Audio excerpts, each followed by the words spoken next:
Salut tout le monde, aujourd'hui on est le 28 mars, c'est ça, et là il est à peu près 10h. Décidément j'arrive pas à partir plus tôt.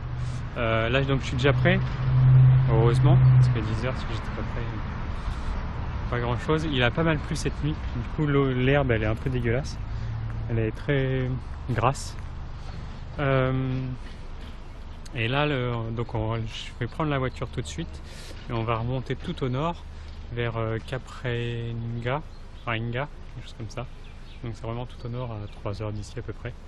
Donc voilà, donc c'est parti, on y va. Puis après on regardera ce qu'on fera après. Voilà, en fait il s'est mis à pleuvoir d'un coup. Moi ce que je voulais aller voir c'est ici les Rainbow Falls. Donc il y a plusieurs points de vue, c'est vraiment juste à côté. Donc on va aller voir ça. Là j'en profite parce qu'il pleut beaucoup moins. Il pleut quand même un petit peu mais beaucoup moins, il y a eu des grosses averses. Donc je suis resté peut-être 5 minutes dans la voiture en attendant que le temps se calme. Donc là on va aller voir ça. Donc voilà ce que c'est. Là encore des grandes chutes d'eau, des grandes cascades, comme celle d'hier, la dernière qu'on avait vue. Non pas la dernière, l'avant-dernière je crois. Voilà. Et il me semble qu'il y a d'autres points de vue, donc on va aller voir ça. Donc là on arrive au point de vue numéro 2. Alors, on est vraiment au pied de la cascade.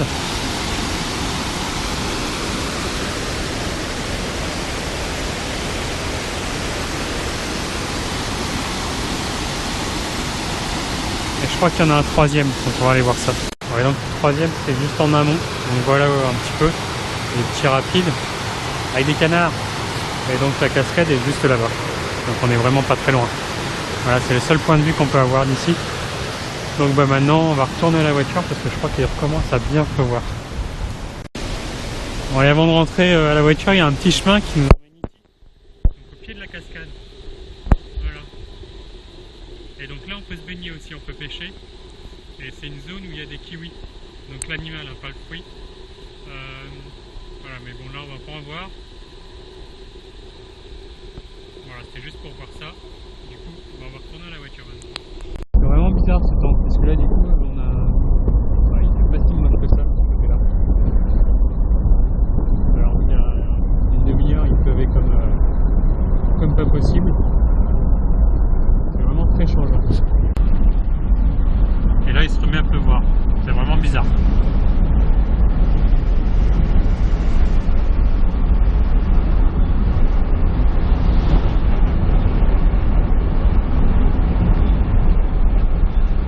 Voilà le soleil. C'est vraiment bizarre. Je crois que ça va être toute la journée comme ça. Hein. De la pluie, du soleil, de la pluie, du soleil.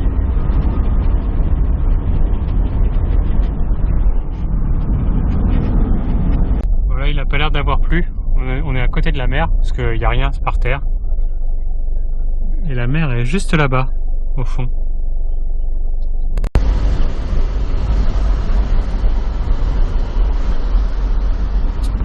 En fait là il y a juste un petit changement de programme, parce que la route qui mène jusqu'à Kaparinga, elle est fermée. Donc on va pas pouvoir y aller. Mais elle rouvre, d'après ce que j'ai discuté un petit peu avec la personne qui garde la route fermée. Et elle rouvre que demain soir, a priori peut-être. Et demain soir on sera le 29 et moi je serai au Auckland. Donc pour aujourd'hui c'est mort pour aller tout là-haut. Il y avait quelques randonnées qu'on pouvait faire. Il y avait le phare de Kaparinga, Regna. Et puis voilà, après sur la route il n'y a pas grand chose d'autre. Sauf ici où je me trouve. Je suis à 90 miles beach. Donc la plage des 90 miles. Donc voilà, c'est simple, hein, elle fait 90 miles de long, c'est pour ça qu'ils l'ont appelé comme ça. Ils sont pas cons, hein, les Néo-Zélandais. Et donc voilà le début. Là on est au début de la plage. Et donc elle remonte tout au nord. Donc la mare est basse.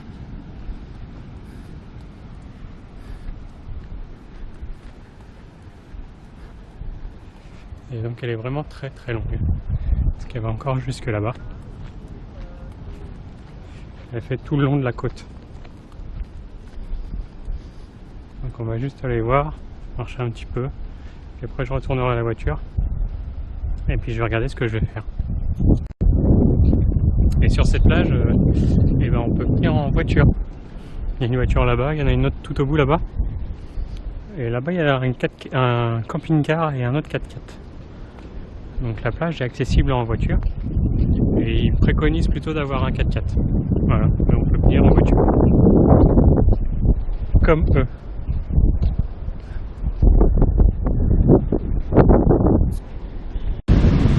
Bon, l'eau est pas très chaude, hein. Et en fait, là, les gens, il y en a pas mal qui ramassent des petits coquillages comme ça. En fait, qui sont pleins. Donc il y en a un peu partout. Il y en a là. Celui-là il est cassé. Il faut creuser un petit peu, mais il y en a un peu partout des comme ça. Et voilà, il y en a un aussi ici. Ah. Il est vide. Et voilà, il y en a un autre. Hop. Et donc ils mangent ça le soir. Bon, nous on va pas manger ça. Parce qu'il faut les faire dessaler et tout. C'est un peu long. Donc tant pis. Ah bon, il y en a quand même pas mal, hein, parce que là en 2 minutes, bah, voilà tout ce que j'ai ramassé. Donc ouais, c'est encore bien vivante. Hein. On va laisser un petit peu bouger. Voilà, donc ça va être à peu près tout. Je vais aller donner aux gens, parce que moi je vais pas les manger. C'est juste histoire de pêcher un petit peu. Enfin de ramasser quelques coquillages. Voilà, et puis bah, là je vais reprendre la route maintenant. Il y a pas mal de vent. J'espère que vous m'entendrez quand même. Donc là, bah, ça y est, moi j'ai tout donné aux gens qui sont là. Eux, ils en ont quand même un sac. Ils sont organisés, un sacré sac. Ils savent où il faut ramasser et tout. Voilà, donc je suis content que leur file les miennes. Bon, il y en avait pas beaucoup, il y en avait une petite dizaine. Voilà, du coup, moi là, bah, c'est fini. Et en fait, quand on est dans l'eau, bah, elle est pas si froide que ça.